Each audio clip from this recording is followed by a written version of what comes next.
Let's talk about the harmonizing ESFP. This is the final category. That's So let's right. talk about the functions. What's the direction here? Okay, so for those of you who are type geeks, this harmonizing subtype effectively means that both of your preferred functions, both extroverted sensing sensation and introverted feeling authenticity, are holistic. That means that it's a more receiving energy in both of them. So this is going to be the most chill of the ESFPs. Surfer dude? Yeah. Well, surfer dude might be actually even more assertive. Engaged. Yeah, okay. Actually, no, I could see a surfer dude being like the holistic chill vibe ESFP. Guy that just lives in his van, Yeah.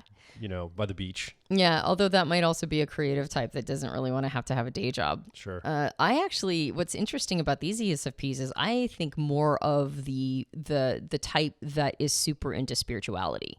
Like this is more that sort of good energy ESFP that They're into the woo. is into a little bit maybe of the woo-woo or the spiritual or the psychological, or, they're the ones who don't have that quote-unquote need for speed.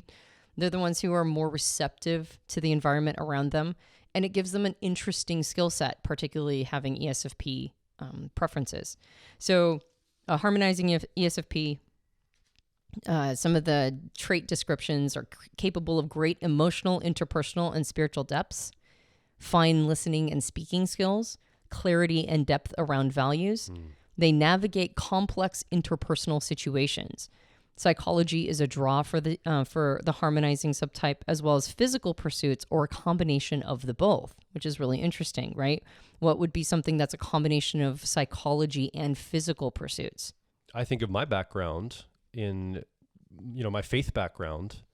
I was in youth ministry. That's my parents run a youth ministry. A lot of youth pastors or youth volunteers, I think, were often ESFPs. They were interested in both the spiritual and esoteric, but they were also very interested in the activity of the fun and the engagement with students. And I saw that really beautifully blended. And I bet you a lot of them were these harmonizing ESFP styles. Yeah. Yeah. I think that's a fantastic combination of those two things. Now, for the harmonizing subtype, there is a word of caution that Dario brings with some of this work, which is that they do need to be able to tap into some executive skills. Like take, for example, youth ministry requires quite a bit of executive skill. You need to, gather everybody together. You need to plan events. You need to be able to sort of have a shepherding, part of you. And so that would be a great, direction to go. But if they don't have strong executive skills, then they might really kind of get lost in this chill vibe energy and not be able to figure themselves out, not be able to figure out a direction, and they can get a little lost, or maybe even lazy, and uncertain what they're supposed to be doing or bringing to the world, and uncertain of how to assert those things. So it's important that people who have this subtype preference as ESFPs really make sure that they're well-adjusted, right? They need to be a well-adjusted version. Otherwise, they're not going to do much of anything. The other three subtypes, everybody needs to be well-adjusted, but at least they'll be able to assert their energy to the world and do something with their lives. If they're harmonizing ESFP, the danger is that you're not going to really do much of anything. But if you do tap this in, if you do make sure that you build your executive skills and that you are well-adjusted, the sky's the limit, really. They tend to carry a lot of life wisdom, and it's because they're observing all the time and understanding the meaning of those things. They have that ability to tap into values and have a lot of clarity around the depth of values, which is something that people tend to, they need a lot of clarification around. People don't know themselves very well, and these ESFPs can really tap into a knowingness about the self. Yeah. They look past common assumptions and conventions. They accept other people as unique individuals.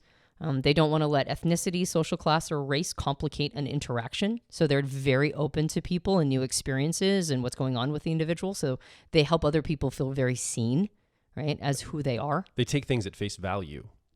What is really right here, not what I think is here. Yep. Yeah, exactly.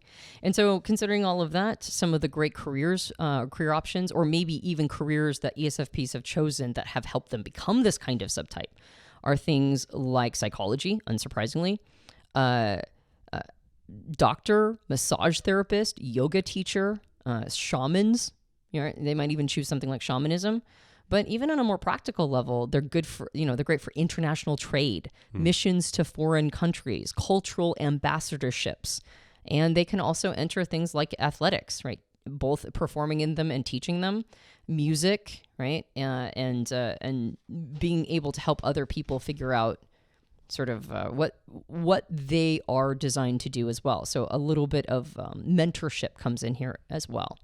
So this, things like international trade might not come up on the top 10 list of best, careers for an ESFP, but there is a component to the harmonizing ESFP that makes them almost uniquely suited for those kinds of positions. Yeah. And so I think it's important for people who identify as this subtype to expand their vision of what they can really do.